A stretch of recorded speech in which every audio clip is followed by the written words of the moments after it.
क्या हो अगर मैं आपसे कहूँ एक ऐसी ध्वनि है जो किसी धर्म, संप्रदाय या देश की नहीं, बल्कि पूरे ब्रह्मांड की मूल धड़कन मानी गई है।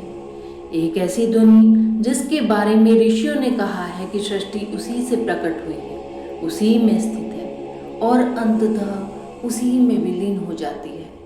यह ध्वनि है ओम। लेकिन क्या ओम केवल एक धार्मिक प्रतीक है या इसके पीछे कोई ऐसी चेतना विज्ञान छिपा हुआ है जिसे आधुनिक विज्ञान भी समझने की कोशिश कर रहा है?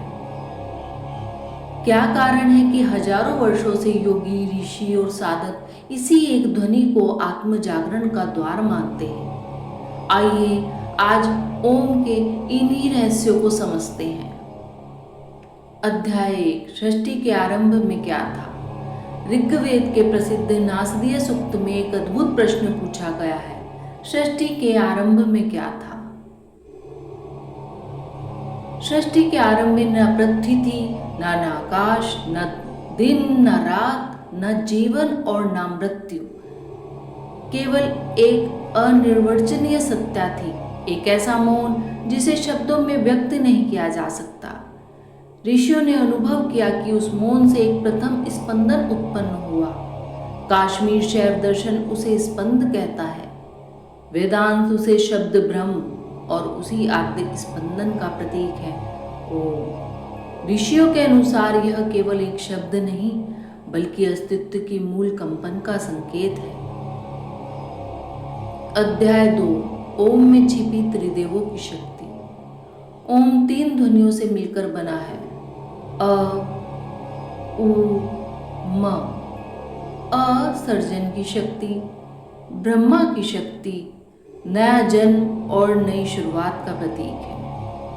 उ पालन और विस्तार की शक्ति, विष्णु का सिद्धांत, संतुलन, विकास और जीवन के प्रवाह की शक्ति है। म परिवर्तन की शक्ति, महेश्वर का सिद्धांत, पुराने कर्मों का विसर्जन और नए के लिए स्थान बनाना। और इन तीनों के बाद जो मौन आता है वही सबसे बड़ा रहस्य है। उसे उपनिषदों ने तुरीय कहा है। यह वह अवस्था है जहां व्यक्ति शरीर, मन और विचारों से परे शुद्ध चेतना का अनुभव करता है। मांडुक्य उपनिषद के अद्भुत रहस्य। मांडुक्य उपनिषद कहता है कि संपूर्ण चेतना विज्ञान ओम में समाहित है। मानव चेतना की 4 अवस्थाएं हैं। जागृत, जहां हम संसार को इंद्रियों से अनुभव करते हैं। स्वप्न, जहां मन अपनी आंतरिक दुनिया रचता है। सुषुप्ति, गहरी नींद, जहां विचार और अहंकार शांत हो जाते हैं। तुरीय, इन सब के पार, शुद्ध साक्षी चेतना। ऋषियों ने कहा है कि ओम का ध्यान साधक को धीरे धीरे इस गहन अनुभव की ओर ले जा सकता है। अध्याय 4, विज्ञान और ओम। अब प्रश्न उठता है कि क्या आधुनिक विज्ञान भी कुछ कहता है? आधुनिक शोध बताते हैं कि शांत, लयबद्ध मंत्र जप और ध्यान से शरीर की विश्राम प्रणाली सक्रिय हो सकती है, तनाव कम हो सकता है, हृदय गति और श्वास में संतुलन आ सकता है, ध्यान और एकाग्रता में सुधार देखा गया है। विज्ञान यह नहीं कहता ओम कोई जादुई शक्ति है, लेकिन यह अवश्य संकेत करता है कि ध्वनि, श्वास और ध्यान का संयुक्त अभ्यास मन और मस्तिष्क पर सकारात्मक प्रभाव डाल सकता है। अध्याय 5, मस्तिष्क तरंगों का रहस्य। हमारा मस्तिष्क लगातार विद्युत तरंगें उत्पन्न करता है, बीटा वेव्स। जब हम सोचते हैं, विश्लेषण करते हैं, योजनाएं बनाते हैं और भारी संसार में व्यस्त रहते हैं, तब बीटा तरंगें प्रमुख होती हैं। लेकिन अत्यधिक तनाव और चिंता में भी यही अवस्था अधिक सक्रिय हो सकती है। Alpha waves.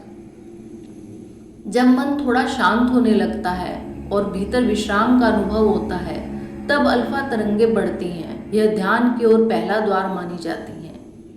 थीटा वेव्स, गहरे ध्यान, रचनात्मकता, अंतर्दृष्टि और आंतरिक अनुभवों से जुड़ी मानी जाती है। गामा वेव्स, उच्च जागरूकता, गहन एकाग्रता और चेतना के व्यापक अनुभवों से संबंधित मानी जाती है।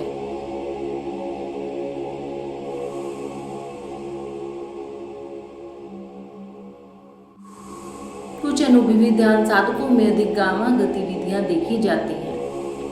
और यही सबसे रोचक बात है, जब मन केवल संसार में भटकता है तो वह प्राय बीटा की गति में दौड़ता है। जब वह शांत होता है तो अल्फा की झील में उतरता है। जब वह भीतर के रहस्य को छूने लगता है तो वह थीटा के द्वार खोलता है। और जब चेतना अपनी सीमाओं से परे झलक पाने लगती तो गामा की चमक प्रकट हो सकती है। ऋषियों ने इन तरंगों की भाषा नहीं बोली थी, लेकिन उन्होंने उस चेतना का अनुभव किया था जिसे आधुनिक विज्ञान आज अपने उपकरणों से समझने का प्रयास कर रहा है। अध्याय 6, ओम आपके भीतर क्या परिवर्तन ला सकता है। यदि श्रद्धा, नियमितता और सजगता के साथ अभ्यास किया जाए तो व्यक्ति अनुभव कर सकता है अधिक मानसिक स्थिरता, भावात्मक संतुलन, तनाव में कमी, बेहतर एकाग्रता, आंतरिक शांति और आत्म जागरूकता में वृद्धि। लेकिन सबसे बड़ा परिवर्तन इससे भी गहरा है। धीरे धीरे साधक स्वयं को केवल शरीर या विचार नहीं मानता, वह अपने भीतर एक साक्षी चेतना का अनुभव करने लगता है। अध्याय 7, ओम केवल ध्वनि नहीं, अनुभव है। ऋषियों ने कहा है, ओम को समझना इतना आसान नहीं, उसे जिया जाता है अनुभवों के द्वारा। किताबें मार्ग दिखा सकती हैं, शब्द प्रेरणा दे सकते हैं, लेकिन वास्तविक ज्ञान अनुभव से आता है। जब यह ध्वनि केवल होठों से नहीं हृदय से उठती है तो यह साधारण जप नहीं रहती, यह चेतना का बहुत बड़ा विज्ञान बन जाता है, यह चेतना की यात्रा बन जाता है। शायद इसी कारण हजारों वर्षों से हिमालय की गुफाओं में, ऋषियों की तपोस्थली में और मंदिर की घंटियों में और साधकों के हृदय में एक ही ध्वनि गूंज रही है, ओम। एक ध्वनि जो सर्जन भी है, पालन भी, परिवर्तन भी और शायद आपके भीतर छिपी अनंत चेतना का द्वार भी है। तो कुछ क्षण रुकिए, मौन हो जाइए और अपने भीतर सुनने का प्रयास कीजिए। कहीं वही आद्य स्पंदन, वही प्रथम नाद आज भी आपके हृदय में गूंज तो नहीं रहा, जिसे योगी सुना करते हैं। ओम सत्यम शिवम सुंदरम। वॉक वी वॉइस, चेतना की खोज।